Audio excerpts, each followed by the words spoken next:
Selamat siang, salam sejahtera untuk kita semua. Alhamdulillahirrahmanirrahim. Assalatu wassalamu ala asrofil anbiya wal mursalin wa ala alihi wa sahbihi ajma'in. Ba'du. Rabbi shrah li sadri wa yassir li amri wa hlul 'uqdatam min lisani yafqahu qawli. Apa kabar Bapak, Ibu, teman, kakak, adik semua? Pada siang hari ini, mudah-mudahan semuanya selalu dalam keadaan sehat walafiat ya, sehingga kita bisa bersama-sama menyimak materi hari ini yang sebagai rangkaian dari kegiatan Hari Gizi Nasional yang diselenggarakan oleh Dinas Kesehatan Kota Tangerang Selatan. Hari ini adalah rangkaian ketiga ya dari webinar kita. Pertama, kita sudah mendengarkan bersama, menyimak bersama tentang isi piringku ya, gizi seimbang dengan isi piringku.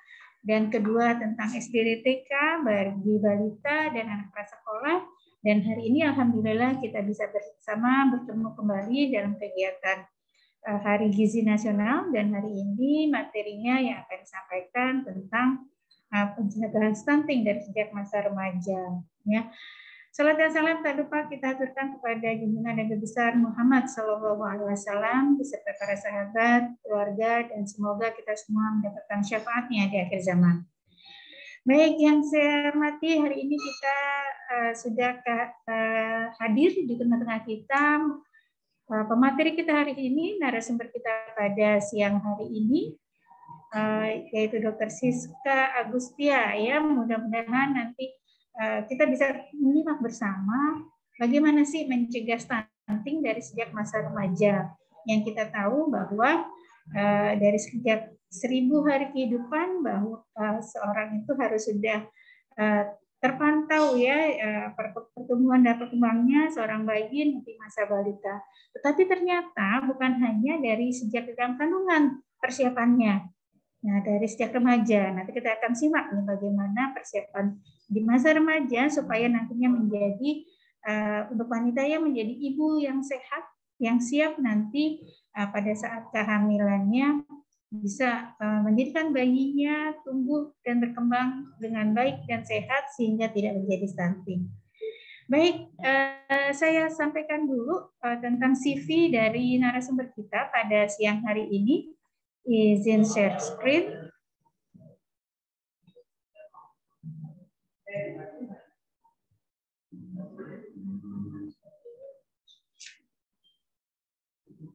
Baik, sudah terlihat ya. Narasumber kita pada siang hari ini adalah Dr. Siska Agustia Oli, SP, spesialis gizi klinik, dan beliau lahir di Gorontalo nih, jauh-jauh dari Gorontalo, sekarang ada di Tangsel, yaitu pada 21 Agustus 1988. Pendidikan beliau SMA di Man Insan Cendekia Gorontalo. Oh, kira yang di sini ya, Dok? Bukan ya? Yang di sini ada juga ya, sebelah ya, Man Insan Cendekia Serpong. Pendidikan dokternya ditempuh di Universitas Yarsi dari 2007 sampai 2011, dan spesialis gizi kliniknya di Universitas Hasanuddin di tahun 2018 sampai 2022. Masih fresh nih ya, masih seger pastinya ya ilmu-ilmunya yang didapatkan. Nanti kita dapatkan ilmunya dari beliau. Pengalaman kerja, beliau pernah di RSUD Serang, Banten, kemudian di Rumah Sakit Banyuasin, Sumatera Selatan, pernah juga di Puskesmas Lemito Gorontalo, di PT Pakdok Indonesia, di Rumah Sakit Wahidin Sudirohusodo, kemudian di RS Punhas, kemudian di Rumah Sakit Hermina Mekarsari, dan saat ini beliau mengabdi di Rumah Sakit Umum Daerah Serpong Utara. Alhamdulillah sudah banyak pengalaman beliau untuk jenjang spesialis gizi kliniknya. Ya, nanti kita akan mendengarkan ya ilmu-ilmunya dari beliau bagaimana mencegah stunting dari sejak remaja. Baik, saya tidak memperpanjang kata lagi, saya persilahkan kepada Dr. Siska Agustia untuk menyampaikan materinya. Silakan Dok, mau share sendiri ya Dok? Ya, terima kasih Dr. Esti. atas penyampaian CV-nya dan pembukaannya. Mohon maaf, apa suara saya sudah kedengeran, Dok? Terdengar, Dok? Oke. Bismillahirrahmanirrahim. Assalamualaikum warahmatullahi wabarakatuh.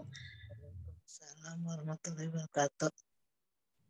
Ya, terima kasih banyak. Sebelumnya saya sampaikan atas kesempatan yang sudah diberikan kepada saya untuk siang hari ini menyampaikan materi dalam rangka Hari Gizi Nasional terkait pencegahan stunting dari usia remaja. Langsung saja, sebelum kita berbicara lebih jauh mengenai stunting, mungkin di sini para audiens, teman-teman semua sudah tahu bahwa stunting itu adalah suatu kondisi gagal tumbuh pada anak balita yang diakibatkan kekurangan gizi yang kronis sehingga ditandai dengan anak yang lebih pendek dari usianya. Namun untuk persepsi stunting sendiri harus ditegaskan di sini bahwa kondisi stunting ini adalah di mana tinggi badan per umur atau panjang badan per umur pada anak itu kurang dari -2 standar deviasi dari grafik WHO, yang hal ini disebabkan oleh malnutrisi kronik akibat kurangnya asupan nutrisi, adanya penyakit infeksi yang terutama terjadi pada 1000 hari pertama kehidupan. Sehingga kita sama-sama di sini sudah tahu bahwa definisi stunting atau arti stunting itu bukan hanya pendek, tetapi lebih luas lagi, bahwa stunting akan kita bahas selanjutnya lebih dalam lagi. Nah, sebelumnya kita tahu bahwa angka stunting di Indonesia ini termasuk yang paling tinggi di dunia, sehingga stunting ini menjadi isu yang sangat penting untuk kita bahas dan menjadi fokus dari pemerintah beberapa tahun terakhir. Prevalensi atau angka kejadian stunting di Indonesia sendiri terakhir yang saya dapatkan data pada tahun 2022 itu adalah 21,6%. Itu sebenarnya sudah turun dari angka 2021 sekitar 24,5%. Di Banten sendiri angkanya juga trennya makin menurun, menjadi pada tahun 2022 itu 20% dari balita di Banten itu mengalami stunting. Dan di Tangerang Selatan sendiri luar biasa, ini angkanya signifikan turun dari tahun 2021 di 19,9% menjadi hanya 9% saja. Jadi luar biasa, Dinas Kesehatan khususnya pemerintah Kota Tangsel sudah sangat baik dalam program untuk pencegahan dan pelayanan stuntingnya. Adapun kenapa stunting ini sangat penting untuk kita ketahui, karena ternyata dampak stunting ini akan menyebabkan gangguan pertumbuhan baik sejak dalam kandungan yang dapat mempengaruhi baik fisik, mental maupun intelektual dari anak. Selain itu, anak perempuan yang dengan kondisi stunting itu juga akan beresiko melahirkan bayi dengan berat badan lahir rendah dan juga beresiko untuk terjadinya stunting. Nah, kekurangan gizi tidak saja menyebabkan stunting, tetapi juga diketahui akan menghambat kecerdasan pada anak, memicu berbagai penyakit. Jadi si anak ini akan rentan untuk mengalami berbagai penyakit, terutama penyakit infeksi, dan menurunkan produktivitasnya di masa depan. Adapun hal yang terjadi di antaranya yang pertama adalah gagal tumbuh, di mana ditandai dengan berat lahir yang rendah, anaknya jadi perawakannya kecil, pendek, dan kurus, dan akan jadi hambatan perkembangan kognitif dan motorik yang kemudian akan berpengaruh pada perkembangan otak dan keberhasilan pendidikan anak, dan kemudian gangguan metabolik pada usia dewasa yang diketahui akan meningkatkan resiko berbagai penyakit tidak menular seperti penyakit diabetes mellitus atau penyakit gula, obesitas atau kegemukan, stroke, dan juga penyakit jantung. Jadi sudah sangat terlihat di sini bahwa memang kekurangan gizi ini sangat amat berperan terhadap berbagai lini kehidupan, baik di masa kecil maupun di masa dewasa atau masa tuanya bahkan. Ini bisa kita lihat adalah gambaran sel otak pada anak normal dan yang mengalami stunting, di mana pada penelitian yang dilakukan oleh sebuah organisasi dunia, diketahui bahwa ini penelitian dilakukan terhadap pelajar usia 15 tahun di 63 negara yang melihat tingkat intelektualnya dalam hal membaca, matematika, dan sains. Indonesia ini termasuk negara yang paling rendah hasilnya. Jadi memang sebenarnya ini korelasinya dengan dikorelasikan dengan tingkat stunting yang masih cukup tinggi di Indonesia. Nah, sekarang pertanyaannya, mengapa pencegahan stunting harus kita mulai sejak usia remaja? Karena mungkin dari yang sebelum-sebelumnya sudah pernah dibahas mengenai pencegahan stunting, terutama dari 1000 hari pertama kehidupan. Nah, ini kita tarik lagi ke belakang. Kenapa pencegahan stunting harus sih dimulai dari remaja? Ini gunanya untuk mempersiapkan calon orang tua agar memiliki pengetahuan tentang pemenuhan gizi dalam pencegahan stunting sejak dini. Dari data 2018 menunjukkan juga bahwa 8,7% remaja usia 13-15 tahun dan 81% usia 16-18 tahun itu masih berada pada kondisi kurus dan sangat kurus. Dan dari hasil Global Health Survey 2015 itu menunjukkan penyebab tingginya angka stunting diantaranya ternyata dari remaja yang memiliki kebiasaan jarang sarapan dan 93% kurang makan serat, baik buah maupun sayur, ditambah tingginya angka pernikahan remaja di Indonesia. Nah, ini faktor-faktor yang sangat berkontribusi pada kejadian stunting. Sehingga kita harus melibatkan remaja dalam penanggulangan stunting, dikarenakan remaja ini berada di garis terdepan dalam inovasi dan merupakan berperan sebagai agen perubahan. Sekarang kita telusur dulu penyebab stunting apa saja. Ternyata yang pertama dari praktek pengasuhan yang kurang baik, di mana kurangnya pengetahuan tentang kesehatan dan gizi sebelum pada masa kehamilan. Kemudian diketahui juga sekitar 60% anak usia 0-6 bulan tidak mendapatkan ASI yang eksklusif. 2 dari 3 anak usia 0-24 bulan tidak menerima MPASI. Kemudian keterbatasan layanan kesehatan termasuk layanan ANC atau pelayanan selama masa kehamilan, setelah masa kehamilan itu masih kurang. Diketahui juga 2 dari 3 ibu hamil belum mengkonsumsi suplemen zat besi yang memadai. Kemudian menurunnya tingkat kehadiran anak di posyandu dan tidak adanya akses yang memadai ke layanan imunisasi.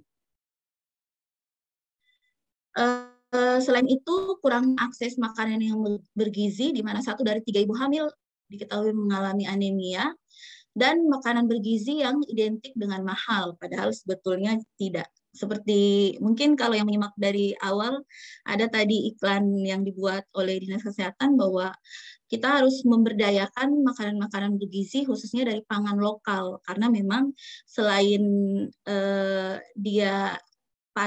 makanan tersebut padat gizi juga harganya terjangkau gitu. Jadi tidak usah mengandalkan makanan-makanan impor untuk pemenuhan gizi. Kemudian kurangnya akses ke air bersih dan sanitasi, di mana 1 dari 5 rumah tangga masih BAB di ruangan terbuka, 1 dari 3 belum memiliki akses air minum yang bersih, dan angka cuci tangan yang masih rendah. Stunting sangat banyak terjadi pada anak-anak di Indonesia. Ini dikarenakan usia ibu yang tadi sudah saya singgung di slide sebelumnya, usia ibu ini belum cukup saat masa kehamilan dan pertumbuhan mereka sendiri belum sepenuhnya berkembang. Dan datanya kira-kira sepertiga wanita berusia 20-45 tahun itu diketahui memiliki anak pertama pada saat mereka masih berusia remaja. Dan sekitar 1 dari 8 wanita usia subur itu memiliki lengan yang sangat kurus, yang menandakan bahwa ia sendiri mengalami kekurangan gizi yang tentunya akan menjadi dan sangat berpotensi untuk melahirkan anak yang juga akan mengalami kekurangan gizi. Adapun beberapa faktor risiko stunting antara lain bayi lahir prematur, bayi berat badan rendah, ibu hamil yang memiliki kekurangan energi kronis atau KEG dan menderita anemia, bayi yang tidak mendapat air susu atau ASI secara eksklusif, makanan pendamping ASI yang tidak tepat, pertumbuhan yang tidak dipantau, dan tadi penyediaan air dan sanitasi yang tidak layak. Nah, sekarang kita masuk ke cara pencegahan stunting sejak masa remaja atau prakonsepsi. Yang pertama, kita mulai dari perencanaan keluarga dan pengetahuan tentang kesehatan reproduksi dari remaja. Hal-hal yang perlu direncanakan sebelum kelak memasuki jenjang pernikahan, di antara lain remaja harus tahu usia ideal untuk menikah, yang matang secara fisik maupun mental, serta dilandasi kesiapan secara ekonomi dan sehat secara fisik.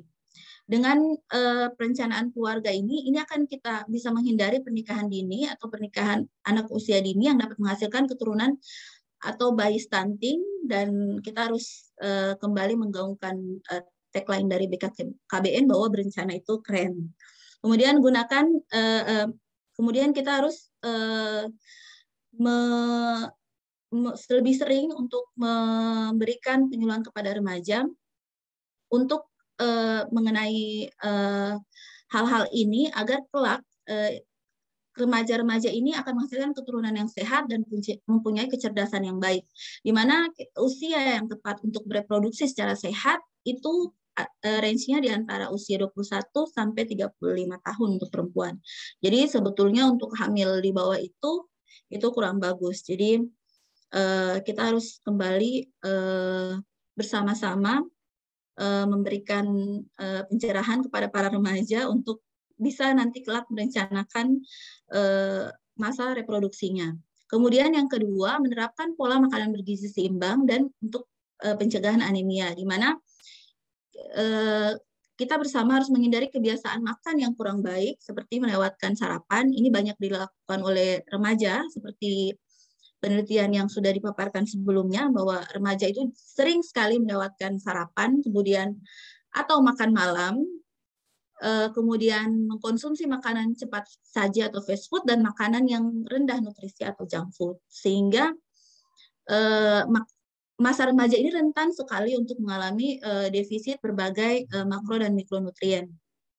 Nah, kita harus mengajarkan para remaja ini untuk memenuhi kebutuhan nutrisinya dengan mengkonsumsi makanan yang sehat dan bergizi, dan mungkin ini sudah dibahas di webinar sebelumnya, di mana ini adalah anjuran makan yang sekarang, bahwa kita harus makan dalam porsi yang seimbang, di mana kebutuhan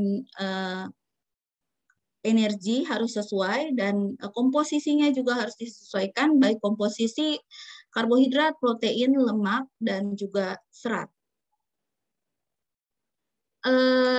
Ini untuk remaja putri khususnya dianjurkan untuk mengkonsumsi tablet penambah darah sebanyak 1 tablet per minggu. Apa itu tablet penambah darah? Tablet penambah darah itu adalah suplemen zat gizi yang mengandung zat besi dan asam folat. Dan ini harus diminum teratur karena remaja putri dan wanita usia subur ini rentan sekali untuk terkena anemia atau kurang darah, karena yang pertama dia sudah mengalami haid sehingga akan menyebabkan pada periode atau siklus haid akan kehilangan banyak darah. Kemudian asupan zat besi dari makanan yang kurang cukup untuk memenuhi kebutuhan zat besi. Kemudian untuk minumnya, minum yang sangat teratur ini akan sangat bermanfaat untuk meningkatkan juga konsentrasi belajar pada anak-anak remaja. Kemudian untuk mengatasi biasa 5 keluhan dari anemia yang sering sekali terlihat pada anak-anak yang mengalami anemia, yaitu lesu, letih, lemah, lelah, dan lalai, disertai kelihatan wajahnya juga pucat, atau bisa dilihat wajahnya pucat itu juga ditandai dengan pucat pada konjungtiva atau bagian bawah mata dan juga pada bibir. Kemudian dia juga daya tahan tubuhnya menjadi lebih rentan kalau misalnya dia anemi, sehingga ketika anak ini tercukupi zat besinya, maka otomatis juga akan meningkatkan daya tahan tubuhnya terhadap penyakit. Sehingga ini kita harus gaungkan lagi kepada anak remaja putri dan wanita usia subur untuk harus rutin minum tablet suplemen tablet tambah darah yang sudah juga disubsidi oleh pemerintah. Kemudian bagaimana aturan minum yang benar? Ini diminum secara teratur, 1 tablet setiap minggu, dan sebaiknya diminumnya dengan air putih atau jus buah, dan dianjurkan tidak diminum dengan air teh atau kopi atau susu. Kemudian selain mengkonsumsi tadi tablet penambah darah itu, kita juga jangan lupa untuk mengkonsumsi makanan yang kaya dengan zat besi seperti hati, daging sapi, sayuran yang dengan warna hijau tua, kacangan, ikan, dan daging ayam. Kemudian kembali mengajarkan kepada para remaja mengenai pengasuhan 1000 hari pertama kehidupan. Jadi sebenarnya kita memberikan bukan hanya pengajaran tapi pemahaman bagaimana 1000 hari pertama kehidupan ini juga perlu diketahui oleh teman-teman para remaja agar kelak ketika dia sudah menjadi orang tua, dia sudah siap melakukan pengasuhan 1000 hari pertama kehidupan. Sehingga ini sangat penting untuk pencegahan stunting ke depannya.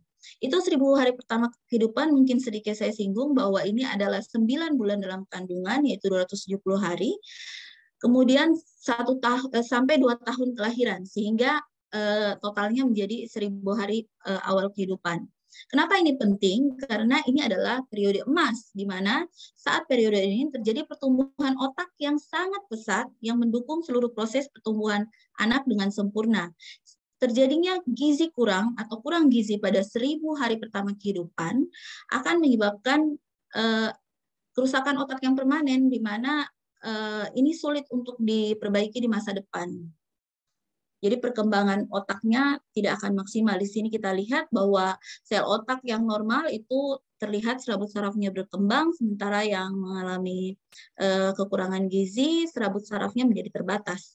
Adapun intervensi yang bisa dilakukan selama 1000 hari pertama kehidupan, ini untuk yang secara langsung bisa kita berikan intervensi pemberian zat besi dan asam folat pada masa ibu selama masa kehamilan, pemberian ASI yang eksklusif, kemudian pemberian ASI dan empasi, serta kapsul vitamin A yang rutin, kemudian pemberian makanan tambahan yang sesuai umur, kemudian penanganan jika terjadi kasus gizi buruk, pencegahan dan penanganan dari penyakit infeksi, termasuk juga penyakit-penyakit diare, cacingan, dan malaria.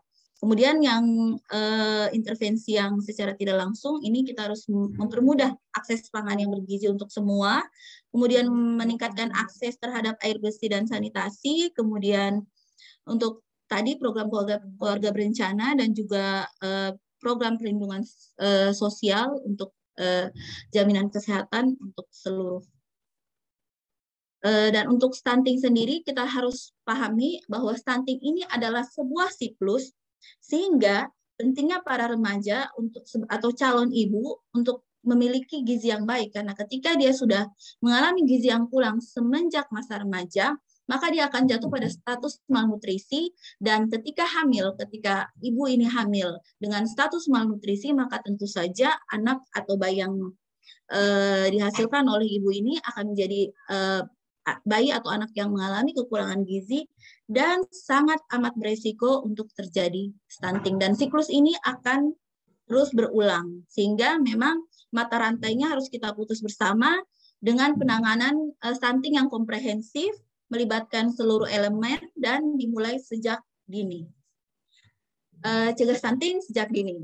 Jadi terima kasih, demikian paparan dari saya, kurang lebihnya saya mohon maaf. Silahkan untuk kalau masih ada pertanyaan, saya persilahkan.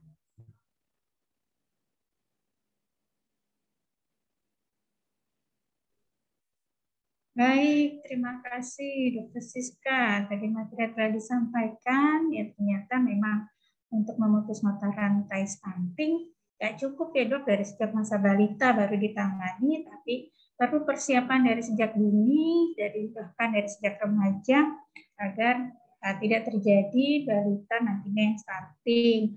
Tadi juga agak sedih ya, ternyata Indonesia 2/4 ya dari 65 negara ya yang untuk yang gizinya yang baik gitu ya, kemampuan IQ-nya gitu juga ya. Nah ini tentu saja dipengaruhi tadi masih banyaknya anak-anak yang stunting yang sampai sekarang kan perkembangannya akhirnya terganggu ya. Dan ternyata juga dipengaruhi oleh berbagai faktor ya dok ya, jadi bukan hanya dari kesehatan saja, Tapi tadi misalnya dari sanitasinya, juga dari hal-hal lainnya lah ya, banyak ya, makanya di Tangsel juga di seluruh Indonesia penanganan bukan hanya dari sisi kesehatan ya, tapi perlu juga dukungan dari lintas sektor yang lain. Oke, dan ini mungkin juga peran dari teman-teman puskesmas nih ya, nanti untuk melakukan penyuluhan dari sejak masa remaja sampai dengan nanti di ibu hamilnya, tentang kesehatan reproduksi mungkin ya. Ini dok, mungkin juga dokter sudah paham bahwa di Tangsel ternyata masih banyak yang tadi remaja hamilnya itu ya dok ya. Jadi ini ya mungkin juga mengkhawatirkan gitu ya, bisa nanti untuk stunting, meskipun alhamdulillah kita di Tangsel sudah turun ya angka dari SSGI, angka stuntingnya tentu saja tetap harus dipertahankan, jangan sampai tahun depan naik lagi ya kalau kita tidak segera menanganinya. Baik, Bapak Ibu semua, kakak adik, anak-anak, mungkin di sini ada remajanya juga tadi diingatkan nih untuk pola makannya ya. Nah, gimana nih yang masih suka banyak tiap hari, yang kalau ditanyakan minum airnya air apa gitu ya dok ya? Airnya yang putih atau berwarna, banyakannya. Minumnya teh, es teh. Ya. Banyak kafe-kafe sekarang nih remaja. Tadi juga terkait dengan sarapan nih. Gimana nih, mungkin ada yang bisa sharing para remaja, apakah memang benar nih jarang sarapan atau juga pola makannya bagaimana? Mungkin ada yang didiskusikan atau ditanyakan, silakan. Baik, sudah ada yang raise hand dari Mbak Widi ya? Ya, Pak Widi, oke. Ini remaja ya? Remaja tua, Bu. Pernah remaja gitu, Kak Widi. Mungkin akan menghasilkan remaja-remaja nantinya. Ya, silakan apa yang ingin ditanyakan. Assalamualaikum. Saya Widi, tinggal di Cirende. Saya mau bertanya, dok. Saya kan anaknya itu kurang lebih 11 tahun ya, dan belum head. Kalau misalnya kita untuk mengejar tinggi badan ya, berkaitan tinggi badan dan pertumbuhan, kan katanya, benar apa enggak ya, sekalian ya dok ya bertanya, kalau sudah head itu berarti berhenti masa pertumbuhannya. Nah, kalau misalnya untuk mengejar, kalau makan vitamin atau suplemen seperti kalsium atau vitamin D itu diperkenankan tanpa kita berkonsultasi dulu ya, untuk entah apakah perlu diukur gitu kekurangan atau tidaknya gitu vitamin D atau kalsiumnya, kita langsung memberikan vitamin secara bebas itu apa diperkenankan atau disarankan? Itu saja dokter. Terima kasih. Terima kasih Mbak Widi. Ya, saya sudah menangkap tadi pertanyaannya bahwa beliau punya anak usia 11 tahun ya, anak perempuan, berarti namun belum haid. Bagaimana untuk memaksimalkan tinggi badannya ya? Karena ada yang bilang bahwa tinggi badan berhenti ketika anak sudah masuk masa puberitas. Sebenarnya untuk anak perempuan sendiri tinggi badannya memang berhenti lebih cepat dari anak laki-laki yang kurang lebih berhenti di usia sekitar 15-16 tahun gitu. Jadi memang ada patokan range usianya. Kalau untuk laki-laki biasanya di usia 17 tahun, 17-18 tahun.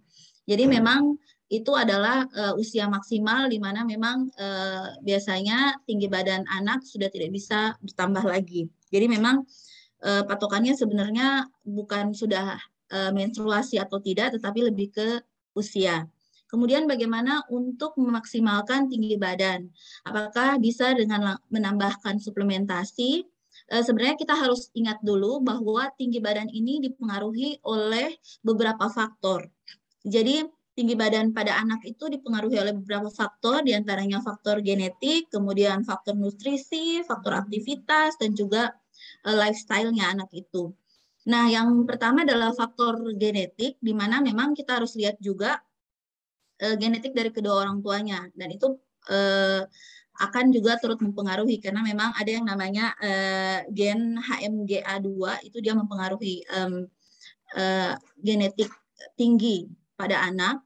Kemudian untuk faktor nutrisi, nah sebenarnya kalau genetik kan udah nggak bisa diapa-apain itu ya, maksudnya udah susah untuk dimodifikasi. Tetapi yang harus diingat di sini kita maksimalkan di faktor nutrisi. Faktor nutrisi apa saja sih yang penting untuk menunjang memaksimalkan tinggi badan anak, yaitu diantaranya vitamin D, kemudian kalsium, dan juga fosfor. Itu adalah 3 elemen utama untuk memaksimalkan tinggi badan. Nah, sebenarnya yang tadi sudah saya sampaikan itu bisa kita peroleh pada makanan utama. Jadi untuk pemberian suplementasi itu sebetulnya sebaiknya harus dikonsultasikan terlebih dahulu, karena kita harus tahu dulu recall atau riwayat makan anak tersebut. Apakah sudah bisa tidak mencukupi dari kebutuhannya. Ketika makanan yang dimakan tidak mencukupi dari asupan tersebut, tidak mencukupi kebutuhan hariannya, maka memang kita bisa menambahkan dari suplementasi. Tetapi kita harus sebaiknya dikonsultasikan terlebih dahulu. Demikian Mbak Widi. Baik, terima kasih. Pertanyaannya sudah terjawab ya Bu? Sudah. Cuman kalau konsultasinya ke dokter anak gitu ya, dok, atau ke dokter gizi gitu? Konsultasinya bisa ke dokter anak, bisa ke dokter gizi. Silahkan. Iya. Terima kasih. Iya. Oke, baik, terima kasih. Oke Dok, pertanyaan selanjutnya di chat nih ya, kita lebih chat di Instagram juga ada, tapi kita lihat di chat dulu. Ini dari pertanyaan dari Bu Rusti Lilis. Dok, bagaimana cara mengetahui anak itu stunting atau tidak? Nah, gimana ini orang tuh biar tahu? Oke, langsung saya jawab ya, Ibu. Untuk mengetahui apakah anak itu stunting atau tidak, memang harus diperiksakan. Jadi memang yang bisa menentukan apakah anak itu stunting atau tidak memang harus tenaga kesehatan, Bu. Jadi memang ketika kita sudah sebenarnya kan memang untuk pemantauan anak itu dari bayi sampai balita kan memang dipantau teratur. Nah, kalau misalnya dipantau teratur minimal di posyandu itu akan ada track recordnya. Di mana sebenarnya stunting itu gampangnya memang melihat dari proporsi tinggi badan berdasarkan usia. Nah, itu harus dilihat di grafik gitu. Nah, sebetulnya ketika didapatkan bahwa memang dia di bawah standar, itu juga ada elemen-elemen lain yang dilihat gitu. Jadi untuk penilaian stunting tersebut tidak hanya mengandalkan antropometri saja, tetapi ada juga penilaian yang lain. Jadi sebaiknya mengkonsultasikan atau membawa anak yang dicurigai stunting ke layanan kesehatan untuk penegakan diagnosa yang benar. Begitu kurang lebih. Jadi memang indikatornya adalah biasanya tinggi badan. Jadi kalau lihat anak ini kok kayaknya dia kelihatan pendek dibanding teman-teman main seusianya, ya itu sudah ada indikasi untuk stunting. Tetapi penilaiannya tidak itu saja. Dan dia harus berdasarkan menggunakan alat ukur yang tepat. Terima kasih. Ya, baik. Terima kasih Dokter Siska. Jadi berarti Bu Lilis ya, nggak stunting. Kalau bisa sih jangan nunggu stunting, Mbak. Seperti stunting baru diperiksa. Tapi memang tadi seperti kata Dokter Siska, harus dipantau dari sejak lahirnya itu ya, kalau bisa ke posyandu atau ke kesehatan, nanti akan selalu diukur mestinya berat badan, tinggi badan, nanti menurut umurnya, kalau ada masalah nanti diperiksakan ke ahli gizinya ya, tenaga gizinya di puskesmas untuk dicek apakah mengarah ke stunting atau enggak, ke gizi atau enggak. Jadi jangan sampai keburu stunting gitu ya, bertanya nih ya Dok ya, nanti akan lebih lagi menanganinya gitu ya. Betul. Jadi ada pemantauannya memang ya Bu ya, dengan SBDTK gitu ya. Nah, setiap anak bisa dipantau supaya tidak mencegah jangan sampai terjadi stunting. Baik, mudah-mudahan enggak ya Bu ya, anaknya enggak stunting. Selanjutnya nih Dok, dari IG ada yang bertanya dari Ina Zariza. Pertanyaannya ada nih, anak saya usianya 15 tahun dan perempuan, tapi tingginya masih 148 cm. Apakah bisa ada harapan untuk tinggi lagi dan perlu konsumsi vitamin D berapa kali? Dia sudah rajin renangnya Dok. Gimana gitu? Ya, ini mirip-mirip sebenarnya dengan pertanyaan yang pertama ya. Jadi memang untuk memaksimalkan tinggi badan pada anak, ini anak beliau kayaknya anak perempuan, usia 15 tahun dengan tinggi badan kurang dari 150, memang kalau standar eh, perempuan ya standarnya memang kalau kita gunakan standar yang reguler atau standar global itu memang 150 ya sentimeter. Nah, ini anak beliau memang masih kurang di usia 15 tahun, apakah masih bisa dimaksimalkan? Seharusnya masih bisa, kurang lebih 15, memang berhenti di 15, sekitar 15-16 tahun ya untuk perempuan. Nah, pemaksimalan tinggi badan tadi memang yang bisa diintervensi memang dari status nutrisi, kemudian aktivitas, memang aktivitas di sini memang aktivitas olahraganya yang memang bisa melatih untuk pertumbuhan tulang dan kepadatan tulang. Yang tadi kalau berenang memang sudah sesuai sebenarnya, selain berenang bisa juga aktivitas seperti kalau laki-laki mungkin basket ya, perempuan itu mungkin badminton juga bisa, kemudian atletik juga bisa.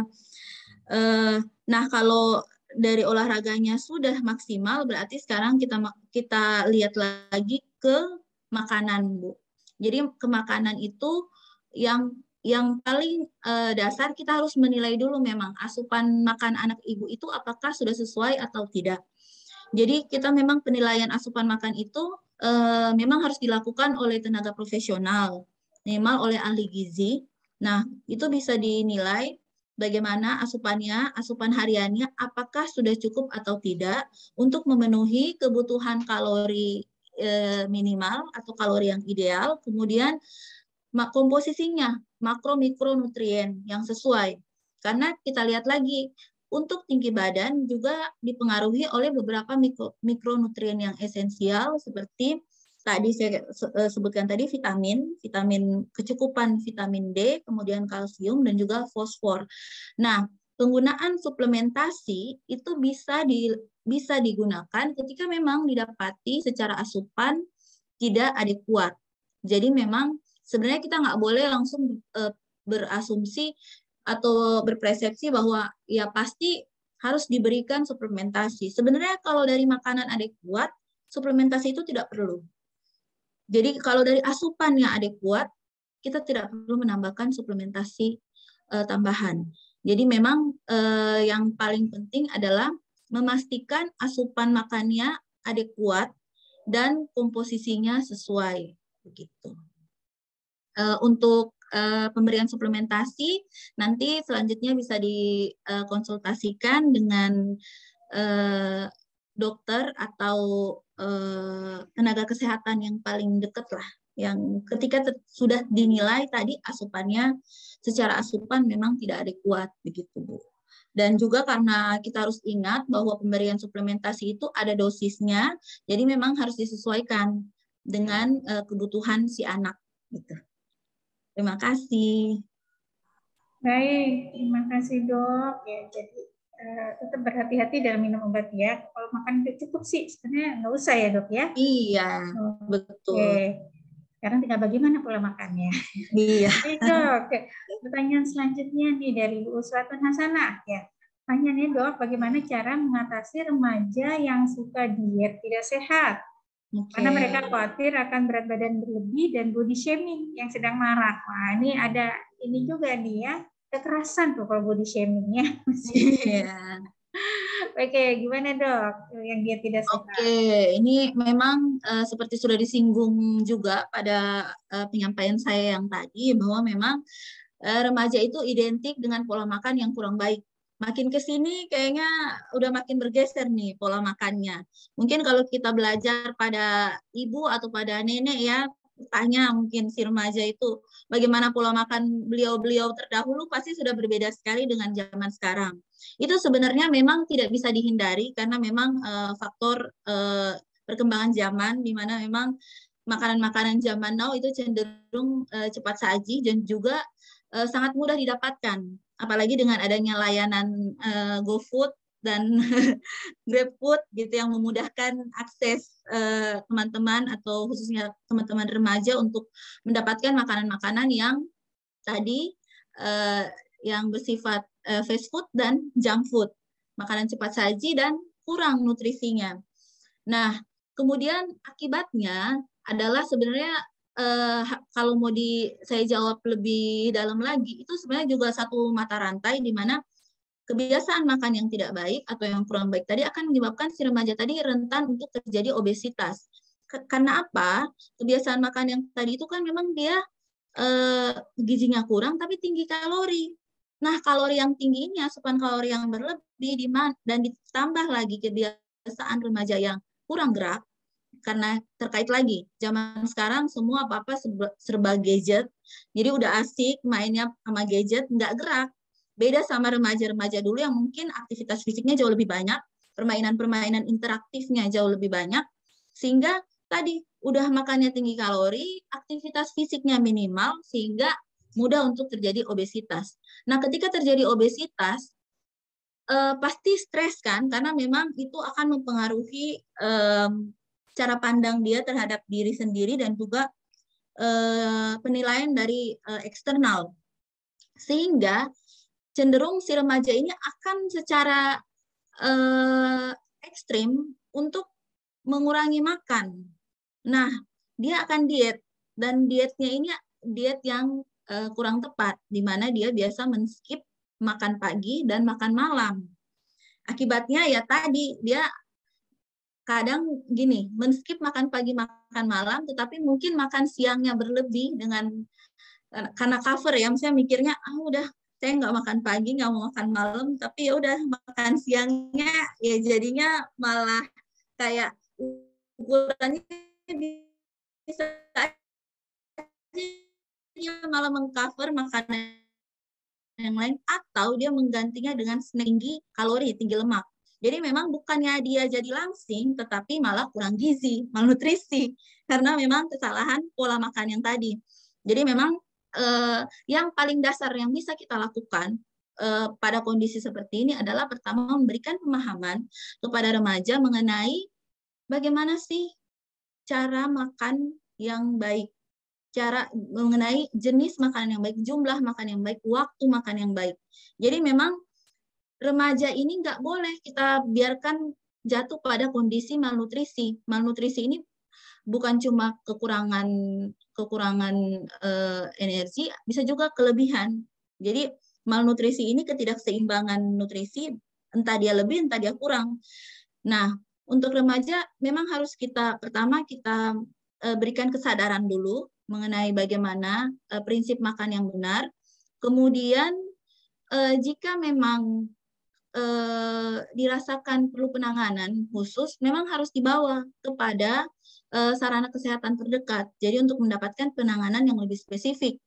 Misalnya bagaimana diajarkan untuk merubah pola makan yang tadi menjadi lebih baik, sehingga ke depan dia tidak akan mengalami malnutrisi kronis, yang ke depan si anak ini malah akan jadi ibu-ibu yang malnutrisi yang menghasilkan anak-anak malnutrisi yang berisiko stunting gitu. Jadi memang pertama memang pemahaman sih, dari dasar dari semua pemahaman. Ketika pemahamannya sudah baik, maka akan si anak tadi bisa menerapkannya pada kesehariannya begitu. Kurang lebih seperti itulah. Iya, baik. Jadi memang perlu sering-sering konseling tentang isi piringku ya buat remaja ya. Dan dampaknya bukan nanti hanya untuk dia sendiri, dia mesti diingatkan nantinya kayak sampai ke anaknya nanti gitu ya dok ya. Iya. Dia sudah jadi ibu. Baik, kita beralih, tadi ada yang raise hand, kayaknya Mbak Wiji masih akan ini nggak bertanya? Atau belum lagi? Kalau gitu kita ke chat lagi ya dok ya. Ini dari Bu Maria Ulfa. Pertanyaannya, Assalamualaikum dok, untuk remaja putra ada tahu dok Mas penting nih, kan dari tadi remaja putri aja nih, perlu TTD, yang ini gimana dok? Oke, ke remaja putra, memang remaja yang paling lebih disorot memang remaja putri, karena nanti yang menghasilkan anak kan memang perempuan. Tetapi tidak boleh kita kesampingkan peran juga putra. Remaja putra itu akan menjadi kelak akan menjadi pasangan dari remaja punya akan menjadi bapak, dan juga akan turut secara aktif untuk mengawal kondisi dari entah anaknya juga, dari anaknya bayi juga usia balita. Sebenarnya tugas pengawalan stunting ini bukan cuma tugas perempuan begitu. Jadi memang sebenarnya kolaborasi lah, harus kolaborasi bersama, dan juga perempuan dan laki-laki di sini harus menjadi partner. Jadi jangan mentang-mentang oh pokoknya stunting urusan perempuan lah gitu. Tapi karena peranan bapak di sini karena memang intinya dari awal saja pembuahan tidak mungkin terjadi sendiri. Itu dasarnya. Jadi si remaja laki-laki ini tahu oke, berarti usia untuk pernikahan sekian. Usia idealnya punya anak sekian. Karena merencanakan anak itu bukan cuma di pihak perempuan, tapi perencanaan bersama pasangan suami istri. Begitu pula untuk pemenuhan nutrisi saat istrinya hamil. Kemudian saat anaknya lahir, tentunya harus dipikirkan bersama. Seperti itu. Ini bukan tugas perempuan aja stunting ya, laki-laki nanti remaja putranya juga kalau nggak sehat, nanti anak yang dihasilkan juga nggak bisa nggak sehat. Ya. Karena genetik lagi, kita harus ingatkan genetik, kanan genetik apa juga jangan lupa ada kontribusi. Iya, kalau yang putranya sudah stunting dari awal, nantinya berikutnya menghasilkan lagi anak-anak ya, gitu ya. Jadi lingkaran setan gitu ya. Baik, berikutnya mungkin dok, ini ada pertanyaan dari Bu Anindita Manggarani. Dok, bagaimana untuk anak yang gizi kurang, namun sudah dicek untuk infeksinya, tes mantuk, lab, semua hasilnya bagus, namun untuk makan masih kurang nafsu makannya. Dan untuk pola makan asupannya juga kurang. Bagaimana dok untuk mengembalikan pola makan yang baik dari kebiasaan pola makan yang sudah tidak baik sebelumnya? Karena di masyarakat biasanya jika orang tua ngerasa anaknya sehat-sehat, tapi di berat badannya ternyata kurang. Nah, bagaimana cara kita tenaga kesehatan memberikan solusi atas masalah tersebut? Oke, baik. Ini sebenarnya pertanyaan luas sekali ya. Jadi memang dari ceritanya ada anak yang gizi kurang, yang memang ditandai dengan nafsu makan yang kurang dan pola makannya yang kurang baik. Sehingga sebenarnya itu jadi tadi mata rantai yang menyebabkan si anak memang menderita gizi kurang. Nah, apa solusi yang bisa dilakukan kita sebagai tenaga kesehatan ketika memang sudah mendapat kasus yang seperti ini?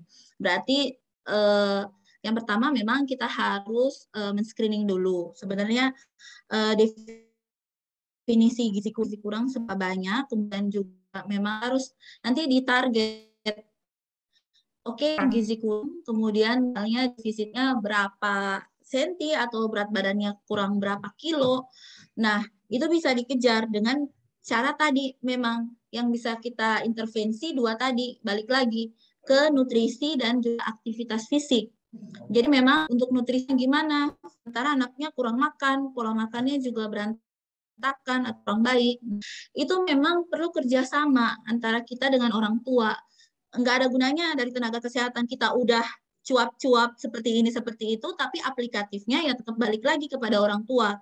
Bagaimana orang tua di rumah memperbaiki, mungkin kalau dia nafsu makannya kurang bisa disiasatin dengan memberikan makanan-makanan yang lebih eye-catching, yang lebih merangsang nafsu makan begitu, atau yang lebih variatif. Kemudian untuk pengaturan pola makan, ya emang harus diatur anaknya ketika kapan waktu makan, kapan waktu bermain. Jadi harus dirutinkan begitu. Jadi memang kita sebagai tenaga kesehatan bisa memberikan arahan, tetapi nanti implementasinya juga balik-balik lagi kepada orang tua dan kesadaran anak itu sendiri. Seperti itu. Jadi memang solusinya kita memberikan solusi, masukan mengenai tadi bagaimana cara untuk meningkatkan nafsu makan, apabila perlu mungkin memberikan suplementasi untuk menambah nafsu makan. Cara-caranya tadi seperti sudah saya sampaikan, bisa juga dengan memberikan makanan yang lebih variatif, dengan tampilan dan rasa yang lebih menarik, kemudian mengatur pola makan si anak tadi secara lebih disiplin, kemudian selebihnya kita kembalikan lagi kepada orang tua, begitu, untuk pengaturan dan implementasinya. Jadi tugas kita tadi memberikan edukasi dan juga pendampingan. Terima kasih. Iya, untuk nakes nih artinya ternyata berempati nih ya dengan mungkin pasiennya ya, jadi ingin ikut membantu nih ya. Jadi mungkin teman-teman mungkin sering-sering saja ya memberikan konseling ya tentang pemberian makan, jangan sampai nunggu anaknya sudah sepertinya gizinya kurang. Itu memang ini ya dok yang sering terjadi, orang tua merasa makannya sudah banyak, anaknya aktif gitu ya, tapi ternyata pas dicek ada masalah sebenarnya. Ya, yang ini yang perlu disampaikan untuk mungkin ke orang tua untuk rajin-rajin periksa sebelum sampai terjadi kekurangan gizi atau ada malnutrisi lainnya, sudah sering ke puskesmas ya, supaya bisa menghindari jadinya malnutrisi. Saya ingat punten dok, mungkin bisa ingat kalau untuk memantau gitu ya teman-teman puskesmas kan bisa menerapkan yang itu UFRE, Jutek, dan Sivares itu ya dok ya. Iya. Yang kita melihat dari umur, frekuensi makannya, jadi kemudian jumlahnya, teksturnya, tensinya apa ya dok? Variasi dan responnya ya. Jadi jangan bilang banyak tadi bilangnya apakah sesuai enggak gitu ya? Betul. Memang iya benar. Untuk memang harus lebih dalam lah kalau ketika kita melakukan dapat kasus atau melakukan konseling, memang yang pertama harus menggali lebih dalam memang tentang kebiasaan makan tadi. Jangan cuma frekuensi, tetapi jangan lupa jumlah, tekstur yang dia makan seperti apa. Kemudian memang benar-benar diperhatikan apakah dia tumbuh kembangnya sudah sesuai umur atau belum gitu. Jadi memang secara harus dilihat secara holistik, semuanya dilihat gitu. Jangan cuman satu poin aja dilihat oke, sesuai. Jadi memang kesannya akan lebih ribet, lebih lama, tetapi memang sudah seperti itu. Memang aturan dan alur yang semestinya. Jadi memang mungkin teman-teman di lapangan harus lebih teliti, lebih sabar lagi ketika dapat kasus-kasus mengenai gizi kurang ini. Baik, terima kasih dok. Oke, buat yang lainnya, apakah masih ada yang ditanyakan? Silakan terus di chat atau raise hand. Ibu-ibu kader, mungkin ada yang ditanyakan dari kasus-kasus yang pernah ditemui, mungkin di posyandu. Atau ada remaja nih, mau gimana sih makan yang bagus gitu ya buat remaja? Sudahkah tadi seperti yang disampaikan Dokter Siska ya, sekarang pola makannya itu ya banyak jangkut. Tiap hari minum kopi, minum apa lagi gitu ya dok ya? Minum boba, minum teh. Minum boba, iya, teh, tiap kali makan teh. Kayaknya enak sih ya gitu ya, gitu segar. Tapi ternyata dampaknya nanti ya. Iya, jangan lupa juga minum teh yang kebiasaan minum teh saat makan itu juga diketahui kan akan menurunkan zat besi yang masuk lewat makanan, itu malah dihambat sama si teh. Jadi memang penyerapan zat besinya jadi nggak maksimal, sehingga orang yang memiliki kebiasaan makan sambil minum teh itu cenderung memang jadi anemia gitu. Itu salah satu contoh dari kebiasaan makan yang memang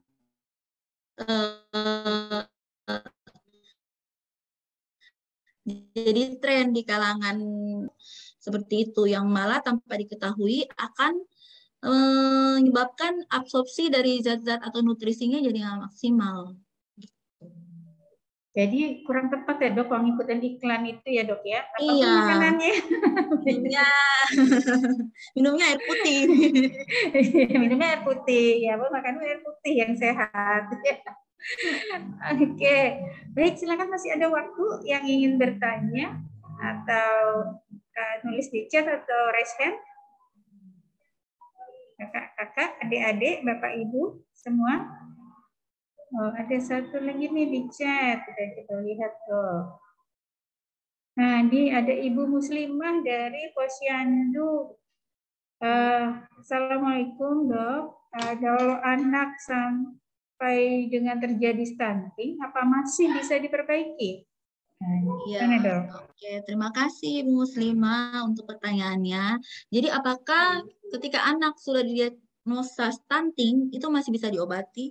Jawabannya pasti, tentu masih bisa. Jadi semakin cepat diketahui, semakin cepat dibawa ke sarana kesehatan, semakin cepat ditangani, maka semakin minimal dampak stunting yang akan terjadi pada anak tersebut gitu. Jadi memang jangan berputus asa juga, maksudnya udah anak saya sudah terdiagnosa stunting ya udah nggak bisa diapa-apain gitu. Kita harus ingat bahwa diagnosa stunting itu bisa terjadi dari umur berapa aja, dari semakin cepat dia ditangani, apalagi ketika masih dalam 1000 hari pertama, tentu saja outputnya masih jauh lebih bagus. Seperti itu. Jadi prinsipnya adalah ketika terdiagnosa harus segera ditangani. Jadi segera dapat penanganan yang tepat. Kemudian tentu saja intervensinya bukan cuma satu intervensi saja, tetapi intervensi yang melibatkan peranan orang tua yang maksimal, kemudian juga dari tenaga kesehatan kita berikan intervensi yang sesuai, memang dilihat apa permasalahan utamanya dan itu kita atasi, sehingga akan meminimalisir dampak dari stuntingnya si anak, begitu Bu. Jadi jangan berputus asa kalau sudah dapat diagnosa stunting berarti sudah selesai, udah akhir dari segalanya, enggak. Tapi semakin cepat terdeteksi, justru semakin cepat didiagnosa dan semakin cepat kita obati, maka insya Allah tumbuh kembangnya itu bisa dikejar dan defek atau hal-hal negatif yang kelak mungkin akan terjadi akibat stunting itu bisa diminimalisir. Seperti itu, Bu Muslimah. Iya, jangan putus asa ya Ibu Kader. Yang penting juga orang tuanya jangan langsung ini, anak ibu stunting gitu ya, jangan dimarahin ya Bu ya. Gitu. Iya.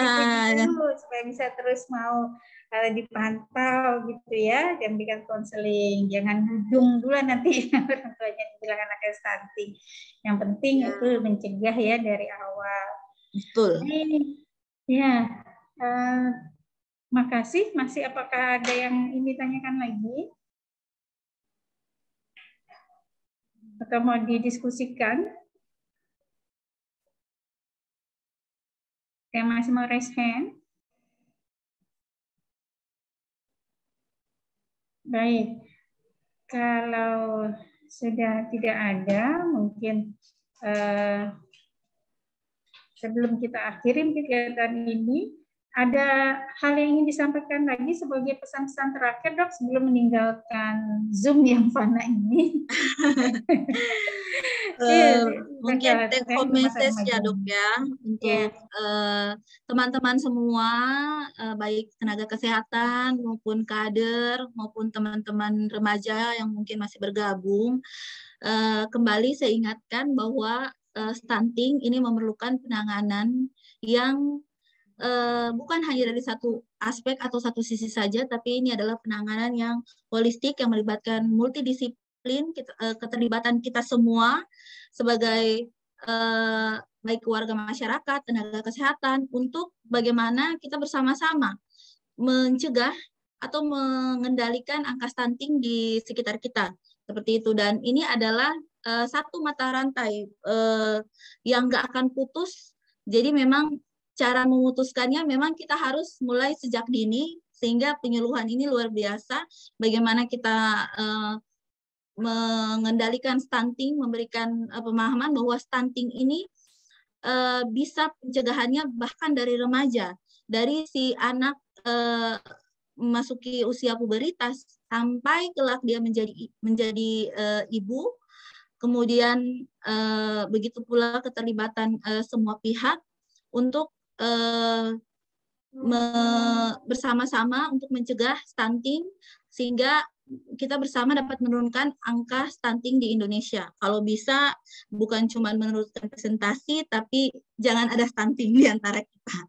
Gitu. Jadi memang luar biasa dari Dinas Kesehatan Tangerang Selatan mungkin termasuk yang paling signifikan penurunan stuntingnya. Dari hampir 20% menjadi di bawah 10%, itu pencapaian yang luar biasa. Tentunya ini tidak lepas dari kerjasama semua pihak, terutama para kader yang langsung memang berhadapan dengan teman-teman di lapangan. Dan ini harus terus kita tingkatkan, jangan terlena dengan pencapaian yang kemarin, tetapi harus bersama-sama untuk terus berusaha menurunkan angka stunting di Indonesia, khususnya di Tangerang Selatan tercinta. Terima kasih. Baik, terima kasih Dok Siska. Yaitu kuncinya jangan ada stunting di antara kita ya. Alhamdulillah Tangsel sudah berhasil menurunkan angka stuntingnya. Sekali lagi mudah-mudahan jangan sampai ada stunting lagi, jangan ada tambahan-tambahan. Ya, peran kita bersama tentunya dibutuhkan dari semua sektor, harus saling bekerja sama, berkolaborasi untuk menurunkan angka stunting di Tangsel khususnya dan Indonesia pada umumnya, sehingga anak-anak penerus kita nanti menjadi anak-anak yang sehat, ber-IQ tinggi ya. Oke, semoga juga apa yang kita lakukan selama ini dan berikutnya mendapatkan ridho dari Allah Subhanahu wa Ta'ala ya, sehingga tetap bermanfaat, menjadi keberkahan untuk kita semua. Baik, terima kasih kepada Dr. Siska Agustia atas materi yang disampaikan, atas diskusinya yang cukup ramai ini ya. Semoga bermanfaat untuk kita semua, bisa dipahami oleh semua. Terima kasih Dr. Siska, kita beri aplaus tepuk nih? Beri dia W ya. Satu, ya gini, beri dia W, beri dia O, beri dia W, beri dia wow, keren, gitu ya. Terima kasih Satu, dua, tiga, beri dia W, beri dia O, boleh dibuka, beri dia W, beri dia wow, keren. Oke. Terima kasih Mbak Siska, terima kasih kepada semua yang partisipasi dalam Zoom ini. Dari saya sebagai moderator, mohon maaf apabila ada kekurangan dalam memandu acara ini. Terima kasih. Billahi taufiq wal hidayah. Wassalamualaikum warahmatullahi wabarakatuh. Saya serahkan kembali ke MC Mbak Ari. Terima kasih kepada Dr. Esti dan Dr. Siska atas materinya. Sangat luar biasa hari ini, sangat ramai ya Dr. Esti, Dr. Siska.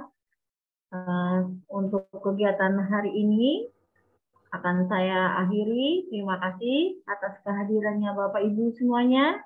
Mudah-mudahan ilmunya bermanfaat untuk kita semua dan dapat diaplikasikan dalam kehidupan sehari-hari. Saya selaku pengelola acara mohon maaf apabila banyak kekurangan untuk kegiatan webinar online hari ini. Sekian dan terima kasih. Wabillahi taufiq wal hidayah. Wassalamualaikum warahmatullahi wabarakatuh. Waalaikumsalam warahmatullahi wabarakatuh. Ibu foto bersama dulu mungkin ya. Semuanya silakan buka videonya. Dibuka videonya untuk foto bersama. Ingat juga besok kita masih ada rangkaian webinarnya ya. 2 hari ke depan ya. Insyaallah Bu. Ya. Mungkin Mbak Susi mungkin ya yang mau riset ya agak ini nih.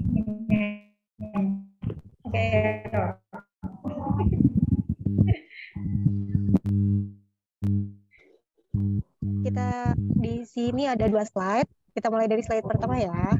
Siap, 1, 2, 3. Oke, slide yang kedua. Slide yang kedua banyak yang tutup kamera. Jadi 1 slide aja dong.